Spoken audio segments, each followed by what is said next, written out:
José Pérez. ¿Qué tal? Encantado de volver a verte. Gonzalo González, de Gabinete. ¿Qué tal? ¿Bien? Bien, hemos hecho la autovía Mudéjar, perfecto. Muy bien. Aquí estamos. Es muy cómoda. Reencontrarnos con nuestras raíces. ¿Habéis estado? Yo en Zaragoza sí, pero en el Palacio de la Extranjería no. Vais a ver ahora que es espectacular. Estoy aquí que ahora está cerrado, que la ventana no podemos ver la capilla de San Martín. Sí. Está dándole la capa.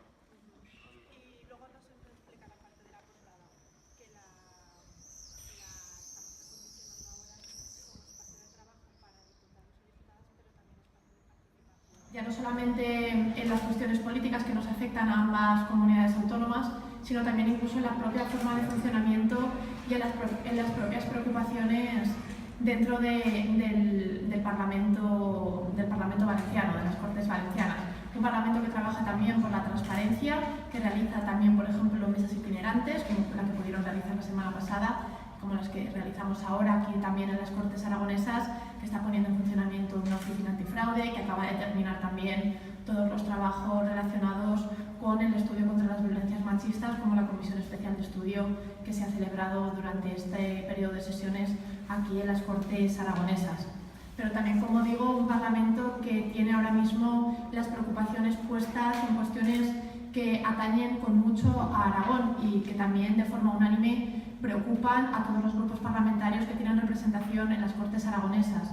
Y con esto me refiero al tema que hemos tratado principalmente, puesto que nos han hecho entrega de la declaración institucional que aprobaron en el Parlamento Valenciano sobre el eje cantábrico-mediterráneo, sobre la necesidad de afrontar la necesidad de vertebrar el territorio y sobre todo desde Zaragoza hasta Sagunto para conectarlo posteriormente con la zona cantábrica por dos cuestiones fundamentales.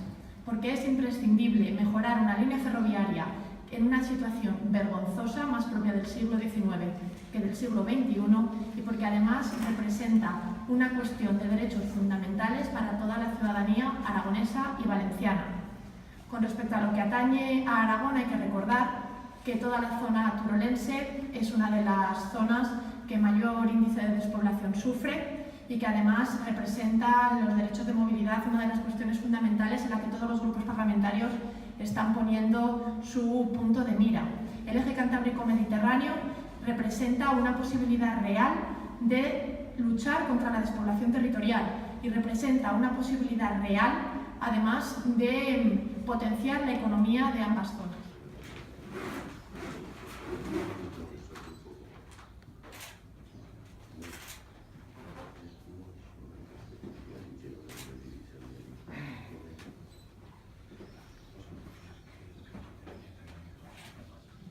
Pues muy buenos días y muchas gracias, Violeta, las Cortes de Aragón, por esta invitación que nos han hecho las Cortes de Valencia de poder trasladar algunas ideas en el marco de la cooperación.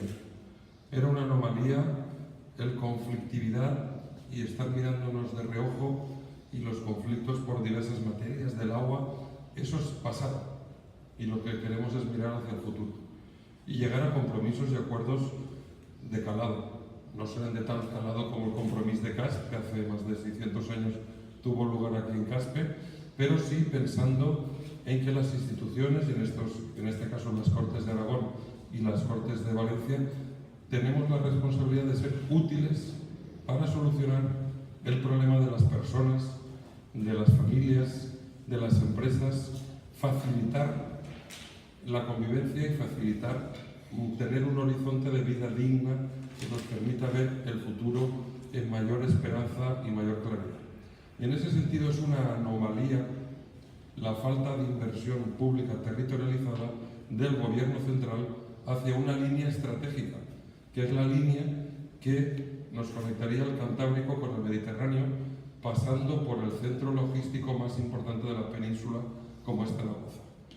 Que haya tenido que ser el puerto de Valencia quien de sus propios recursos haya decidido invertir en esta línea que pasa por Teruel, creo que de alguna manera, junto con la declaración que hicimos por todos los grupos políticos y que tienen ustedes, les facilitaremos y he trasladado a la presidenta de las Cortes de Aragón, creo que eso es lo que ha hecho mover, junto a las reuniones de los empresarios de Aragón y de Valencia, al Gobierno central, ha puesto los ojos para ver que no se puede continuar perjudicando, obviando, no ya los intereses de Aragón o de Valencia, sino los intereses del conjunto del Estado. Porque uno de los problemas graves que tiene España es que las obras públicas se hacen sin pensar en las personas ni en la rentabilidad económica. Se hace pensando muchas veces con los amiguitos del alma. Y eso se ha de acabar.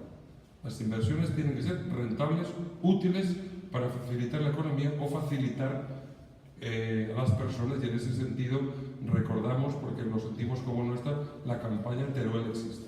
Y por tanto, le he sugerido a la presidenta de las Cortes de Aragón, nosotros lo vamos a hacer, y es una comisión en las Cortes Valencianas para supervisar que las palabras de ayer del ministro del Gobierno Central no se queden en agua de borrajas. Y los 380 millones que dice que hasta el 2020 o 22 la electrificación se van a poner en los presupuestos, sean una realidad. Porque ese eje es un eje estratégico no solo para Aragón y la Comunidad Valenciana, sino para el conjunto de España. Eso es lo que hemos hablado, hay más aspectos en los que podemos cooperar. Venimos de una misma historia.